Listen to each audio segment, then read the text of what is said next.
गजाननं भूतगणादिसेवितं कपेट्टम्बुफलचारुभक्षणम् उमासुतं शोकविनाशिकारिकं नमामि विघ्नेश्वरपादिपङ्कजं। गुरुर्ब्रह्मा गुरुर्विष्णुः गुरुर्देवो महेश्वरः गुरुर्साक्षात् परं ब्रह्म तस्मै श्री गुरवे नमः। नारायणं नमस्कृत्यं नरं चैव नरोत्तमं देवीं सरस्वतीं व्यासं ततो जयमुदीरयेत्। सब द्वारन को छोड़कर आयो तेरे द्वार, श्री वृषभान की लाडली जरा मेरी ओर निहार। कथा प्रारंभ होती है सुनऊं वीर हनुमान, राम लखन सिय जानकी सदा करूं कल्याण। वृंदावन बिहारी लाल की जय, हरिवंश महापुराण की जय। भक्तों, श्री सूजी महाराज शौनक 88,000 ऋषियों से वर्णन करते हैं कि ऋषिवरों, परमात्मा के अनुपम रूपों का वर्णन करने से, श्रवण करने से मन, कर्म, वचन से किए हुए सभी प्रकार के पापों का नाश हो जाता है। भगवान के इस पूर्वजों की वंशावली का श्रवण करने से वंश वृद्धि भी होती है। हे राजन, अब हम तुमसे आगे की कथाओं का वर्णन करते हैं। मित्रेयोच देवो सादासः स्वच्छनास्ततो नृपः सुदासा से देवोता सौम्यको जंतु जन्माकृतः। महाराज देवोदास के पुत्र मित्रेय, मित्रेय के चवन, चवन के सुदास, सुदास के सहदेव हुए और सहदेव के सोमक और सोमक के 100 पुत्र हुए। बड़े का नाम जंतु और छोटे का नाम प्रसद था। महाराज प्रसद के द्रुपद हुए, द्रुपद के द्रौपदी नाम की कन्या। इधर धृष्टद्युम्न आदि पुत्र हुआ। धृष्टद्युम्न के पुत्र धृष्टकेतु। इन राजाओं की संज्ञा पांचाल थी। हस्ती के पुत्र अजमीर हुए, जिनका पहले वर्णन कर चुके हैं। उनके दूसरे पुत्र ऋक्ष थे। ऋक्ष की सवर्ण विवाह, ऋक्ष के पुत्र श्रवण का विवाह सूर्य की कन्या तपसी से हुआ, जिनके गर्भ से राजा कुरु का वंश उत्पन्न हुआ। उन्हीं के वंश में आगे चल के राजा वैद्रथ हुए। वैद्रथ की दूसरी रानी के गर्भ से एक निर्जीव बच्चे के लोट का टुकड़े ने जन्म लिया, जिसके 2 टुकड़े थे। रानी ने उन्हें फिकवा दिया। देवयोग से जरा नाम की राक्षसी उधर से निकली। उसने कीड़ा में दोनों टुकड़ों को जोड़ करके जीवित कर दिया और कहा कि तत्काल जीवित हो। ऐसा कहते ही जीवित हो गया, जिसका नाम जरा के द्वारा जोड़ने पर जरासंध पड़ा। जरासंध के पुत्र सहदेव, उन्हीं के वंश में राजा प्रतीक हुए। प्रतीक के देवापी संतनु वाहिक 3 पुत्र हुए। देवापी राज्य त्याग करके वन में चले गए। उनके मझले पुत्र संतनु ही राजा हुए। पूर्व जन्म में इनका नाम महाविष था। जिस वृद्ध को हाथ से छू देते थे तुरंत जवान हो जाता था, इसलिए इन्हें बड़ी शांति मिलती थी। इसी से इनका नाम शांतनु पड़ा। महाराज शांतनु का जिस भी व्यक्ति को, रोगी को स्पर्श करते तो रोग मुक्त हो जाता, बुजुर्ग को छूते तो वो जवान हो जाता। ऐसी शांतनु के अंदर अक्षय शक्ति थी। यम यम कराभ्या स्मृति जीर्णम यौवन में तृषा शांति मापनोति चेवाग्नाम कर्मणा सैनु शांतुना। एक बार महाराज शांतनु के राज्य में 100 वर्ष के काल में जैसे 100 वर्ष में अकाल की स्थिति बनती है, ऐसी स्थिति 12 वर्ष तक रही। ब्राह्मणों ने कहा, हे राजन, अपने बड़े भाई देवापी को राज्य दे दो। उन्होंने देवापी से प्रार्थना करी, किंतु ऋषियों ने देवापी को पाखंडी सिद्ध करके राज्य के अयोग्य ठहरा दिया। तत्पश्चात शांतनु के ही राजा रहते हुए वर्षा हुई। देवापी उसी समय से योग का सहारा लेकर के कलाग्राम में आज भी तपस्या कर रहे हैं। कलयुग के अंत में चंद्रवंश के नाश होने पर पुनः चंद्रवंश की स्थापना करेंगे। भाई के पुत्र सोमदत्त हुए। सोमदत्त के 3 पुत्र हुए, भूरी, भूरिश्रवा, सल। शांतनु की पत्नी गंगा के गर्भ से भीष्म हुए। उनकी दूसरी पत्नी का विवाह सत्यवती से हुआ, जिसके 2 पुत्र चित्रांगद और विचित्रवीर हुए। चित्रांगद को उसी नाम के गंधर्व ने युद्ध में मार डाला। सत्यवती की कुमारी अवस्था में ही फिर सत्यवती के एक पुत्र और था, जो पाराशर के द्वारा उत्पन्न, जिसे व्यासी कहलाया। पाराशरो महायोगी मोहिता शिव माया मत्सोदर्यासा चिक्कीने कुमारा दास कन्या। पाराशर जो है भगवान शिव जी की माया से मोहित हो गए थे। सत्यवती के द्वारा उन्होंने व्यास जी को उत्पन्न किया। विचित्रवीर ने काशीराज की अंबिका अंबालिका नामक कन्याओं से विवाह किया, जिन्हें भीष्म स्वयंवर से उठा लाए थे। अपनी पत्नियों में अत्यंत आसक्ति के कारण विचित्रवीर की क्षमा रोग से मृत्यु हो गई। विचित्रवीर के सहोदर भाई व्यास जी ने माता सत्यवती की आज्ञा से दोनों रानियों से धृतराष्ट्र और पांडु और दासी से विदुर नामक संतान उत्पन्न करी। इस तरह से ऋषिवर ने अपने योग बल के द्वारा इन संतानों को उत्पन्न किया। धृतराष्ट्र के गंधारी से 100 पुत्र एक दुशाला नाम की कन्या उत्पन्न हुई। पांडु की पत्नी कुंती के द्वारा धर्म, वायु, इंद्र, इनके अंशों से भीम, अर्जुन, युधिष्ठिर का जन्म हुआ।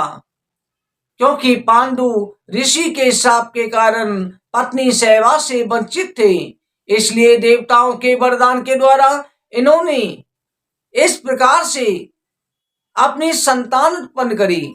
क्योंकि महाराज पांडु एक दिन वन में शिकार खेलने गए थे। अनजान में मृग और मृगी के रूप में सहवास कर रहे एक ऋषि को बाण मार डाला, जिससे ऋषि और ऋषि पत्नी दोनों की मृत्यु हो गई थी। उन ऋषि ने श्राप दे दिया था कि जब भी तुम संतानपन के लिए सहवास करोगे, उसी समय तुम्हारी मृत्यु हो जाएगी। इसलिए पांडु के अंश से कोई संतानें थी। पांडु की दूसरी पत्नी माद्री के गर्भ से अश्विनी कुमारों के द्वारा नकुल सहदेव का जन्म हुआ। इस प्रकार से फिर पांडवों की अन्य पत्नियों से देवत, घटोत्कच, ब्रह्मानद पुत्र हुए। अर्जुन के सुभद्रा से अभिमन्यु, उत्तरा के गर्भ से परीक्षित और परीक्षित के यहाँ पे राजन जन्मेजय तुम्हारा जन्म हुआ। तुमसे इरावती, इसमें जन्मेजय, श्रुत, भीमसेन, उग्रसेन, तुम चारों भाई हैं।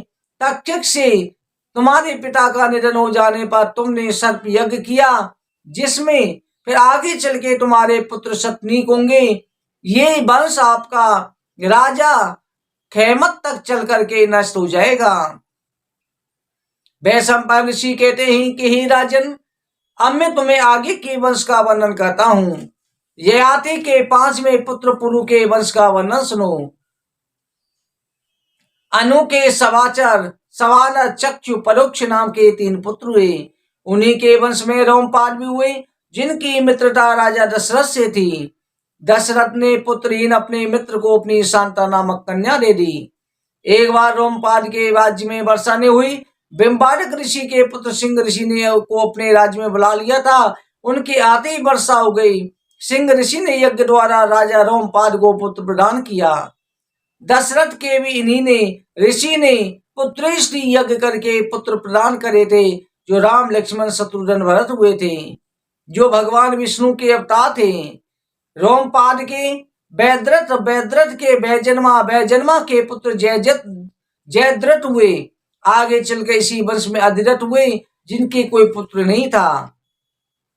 एक दिन अधिरथ जो है ये भी क्षत्रिय वर्ष से ही आते हैं, केवल कर्मों के आधार पर। हे राजन, संसार में जो वर्णों की व्यवस्था हुई है सभी कर्मों के आधार पर हुई है। कर्मों से ब्राह्मण, क्षत्रिय, वैश्य, शूद्र बने हैं। किसी भी कुल में, परिवार में जन्म दिया है, केवल कर्मों के कारण उसका निवारण हुआ है। जैसे क्षत्रियों में जिन्होंने पूजा पाठ संभाला, जिन्होंने भगवान का यजन किया, ज्ञान प्राप्त किया, जिन्होंने ब्रह्म को जाना, वो ब्राह्मण हुए। और ब्राह्मण होते हुए भी जिन्होंने अस्त्र धारण किए, क्षत्रिय हो गए। अगर इन्होंने सेवकाई का काम किया, वो शूद्र हो गए। ये केवल कर्मों के आधार पर वर्ण व्यवस्थाएं बनती चली आ रही हैं। इसलिए कहते हैं सकल पदार्थ है जगमाही, कर्महीन नर पावत नाही। संसार में हर कोई वस्तु ऐसी है जिसे प्राणी प्राप्त कर सकता है। केवल विशेष करके प्राणी कर्मों के द्वारा अपने आप को प्राप्त कर सकता है। जन्म से किसी का वर्ण जाति नहीं होती, केवल कर्मों के आधार पर सबकी वर्ण होती है। चाहे ब्राह्मण कुल में जन्म ले, और ब्राह्मण कुल में जन्म लेकर के मांस मुद्रा का भक्षण कर रहा है तो वो ब्राह्मण नहीं, वो चांडाल हो जाता है।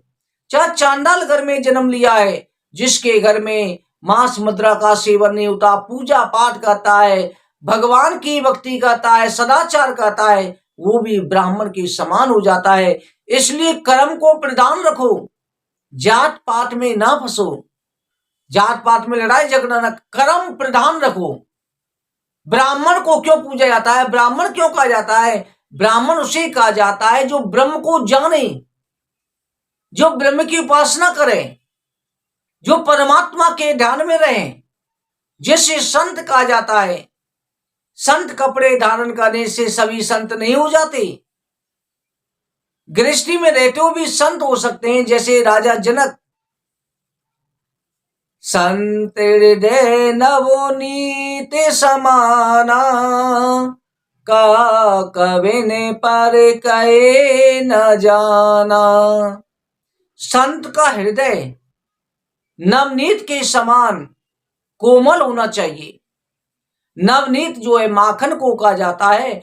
मक्खन चाहे कितनी भी सर्दियों जमा हुआ है, हथेली पे ले लो, हथेली की गर्मी पाते पिघलने लग जाएगा थोड़ी देर में। इसी प्रकार से संत का हृदय दूसरे के दुख को देख करके तो तुरंत द्रवित हो जाता है, दुखी हो जाता है। जब तक दूसरे का परोपकार नहीं करता, संत को मन में ये रहती है कि इसका परोपकार कैसे करूं। चाहे संसार में कितनी भी बुराई मिले, परंतु संत हमेशा परोपकार में लगे रहते हैं, कल्याण में लगे रहते हैं। ऐसा संतों का हृदय होता है। इसलिए संत बनो, असंत मत बनो, वेशभूषा पे मत जाओ, कर्मों को सुधारो, तो आप गृहस्थी में रहते ही जीवन मुक्त हो जाएंगे। अधिरथ को गंगा में बहता हुआ संदूक मिला जिसमें सुंदर बालक था, उसे अपना पुत्र बना लिया। ये सूर्य और कुंती का पुत्र था, जो जिसे करण कहा गया।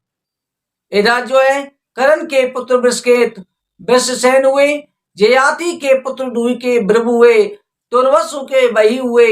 इस वंश में करधम मरुत नाम के बड़े प्रतापी राजा हुए। अब ययाति के ज्येष्ठ पुत्र यदु का वंश का वर्णन सुनो। हे राजन, जिस यदुवंश में भगवान श्री कृष्ण का अवतार हुआ, उस यदुवंश का वर्णन करते हैं। इस वंश का श्रवण करने मात्र से ही मन में प्रसन्नता का उमारा जाता है। सभी प्रकार के पाप ताप संताप नष्ट हो जाते हैं। ययाते ज्येष्ठ पुत्रस्य यदुर्वंशं नरसवः, वर्णयामि महापुण्यम सर्व पापहरम परम। इस वंश में साक्षात भगवान श्री कृष्ण का जन्म हुआ। यदु के सहस्त्रजित, कोष्टा, नल और रिपु नामक 4 पुत्र हुए। इनके वंश में है कीर्तिवीर, जयद्रथ, तालध्वज, मधु आदि कई बड़े प्रतापी राजा हुए। मधु के 100 पुत्र थे, जिनमें विष्णु सबसे ज्येष्ठ थे।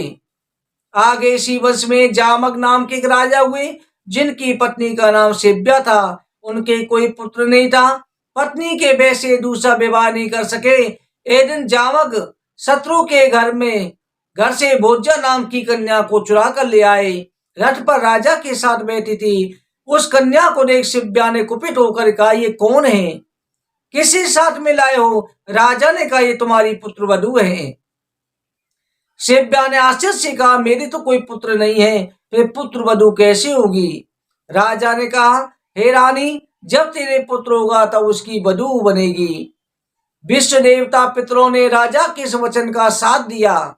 शिव्या उन सबकी कृपा से तत्काल गर्भवती हो गई, जिससे उसे एक पुत्र हुआ। उसका भोज्जा के साथ विवाह किया गया। हे राजन, राजा विदर्भ के भोज्जा नामक पत्नी से कुश, कृत और रोमपाद नामक 3 पुत्र उत्पन्न हुए। आगे चलकर इसी वर्ष में चेद, शिशपाल, रसात, मधु, विष्णु, भोज, देवाब्र, भृगु, अनिमित्र नाम के राजा हुए। अनिमित्र के दूसरे राजा सहजित, सत्राजित और प्रसेन हुए। अनिमित्र के दूसरे पुत्र सिनी के वंश में सत्य के युदांश, सात्यकी, अनिमित्र नामक तीसरे विष्णु हुए। इसमें गादिनी के अक्रूर 12 पुत्र हुए। इस वंश में विदुरथ, कुकर, अंधक, आहुक नाम के राजा हुए और आहुक के 2 पुत्र हुए, देवक और उग्रसेन। उग्रसेन का कंस था। कंस 9 भाई थे। देवक के देववान 4 पुत्र थे और 7 कन्याएं हुई देवकियार।